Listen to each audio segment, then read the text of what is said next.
Hi, my name is Andrea Ventola. I'm a PhD student here at the University of Michigan, and today I'll be showing a demonstration of how to prepare a clay specimen for automatic consolidation testing. I'll go over some equipment, but before, you want to make sure you're wearing your safety glasses. So for this test, we need, most importantly, the consolidation cell. So in here is actually where our clay specimen will sit during testing. So it'll be resting on this base here. And then once we place the specimen in here, we'll actually fill the remaining area of this cell with deionized water. There's some additional parts that go along with this cell. We have some porous stones that have been saturating for over 24 hours. We have some filter paper, a wire saw to cut out our clay specimen, a caliper, and lastly, we have a consolidation ring. So it's actually in here that our clay specimen will sit, and then we'll place this into our consolidation cell. Before you want to actually place your specimen in this ring, you want to take the weight of this, and you want to use a caliper to take the thickness or the height as well as the inside diameter of this ring. So I've done that before, so now we are ready to actually get our clay specimen into the ring. To do that, you want to use the tapered edge of the ring and push this into your undisturbed clay specimen.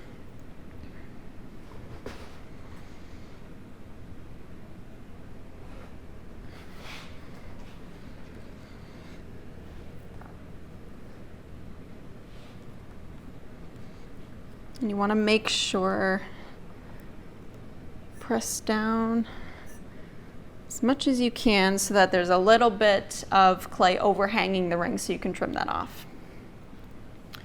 So next I'll just break off some of this excess and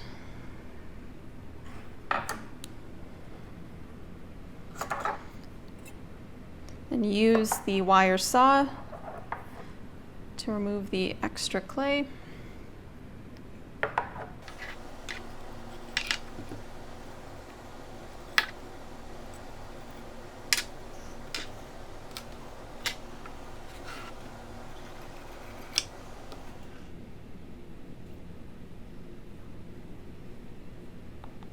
So we've cleaned up our clay specimen, and we can set that aside because we're going to first assemble some things in the consolidation cell itself.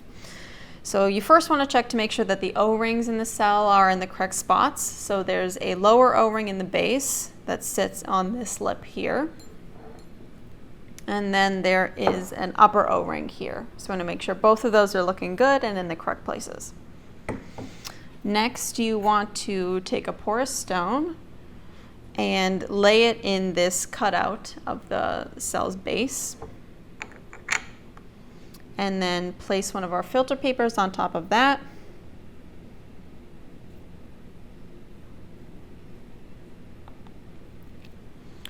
Next, we'll place our clay specimen itself on top, making sure that it fits around the O-ring. Then we'll put another filter paper on top.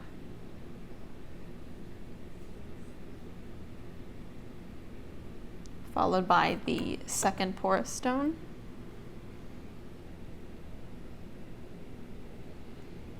Then we'll place our load cap.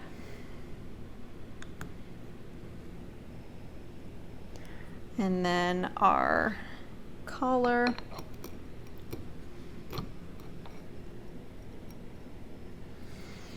And then the top part of the cell.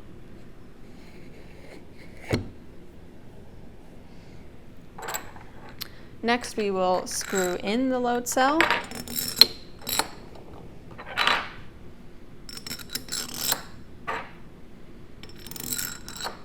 And you want to screw these in as evenly as you can, just so that the load cell is lined up correctly and there's no gaps.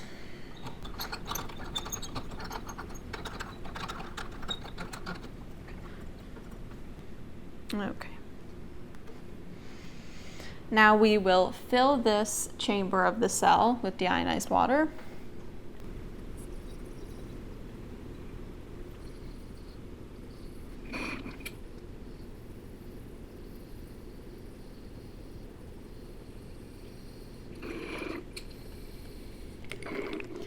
So the clay specimen is fully submerged in our cell. And the final thing you want to do is just place this part so that the beveled end rests in the beveled portion of the top cap. Sitting right there. And now we are ready to move this into our consolidation device. The next step is to move our consolidation cell into our testing device.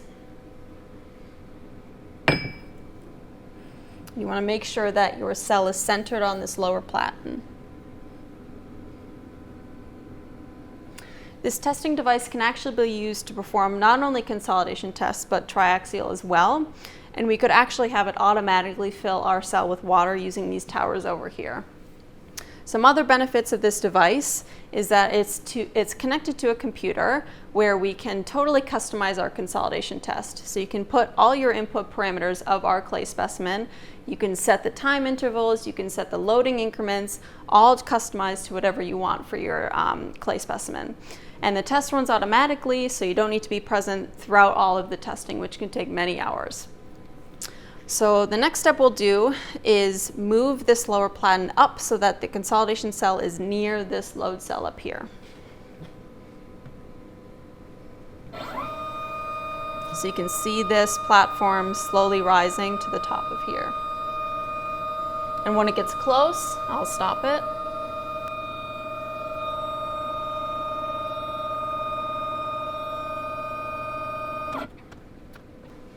So, what will occur during the test is this platen will continue to rise until the consolidation cell is in direct contact with this load cell. And the consolidation cell is beveled here so that you have uniform, even distribution of a load. So what will occur is the platform will rise and this load cell will measure the vertical load that's being applied to our clay specimen. And this data will be outputted automatically, a live view throughout our test. And we can provide that data for you. Another benefit of this testing device is that we can customize our load cells. So this smaller load cell has a capacity of 2,500 pounds, but if we find we want a consolidation test that can have larger loads applied to it, we can use a larger load cell to measure that. So now we are ready to perform our test.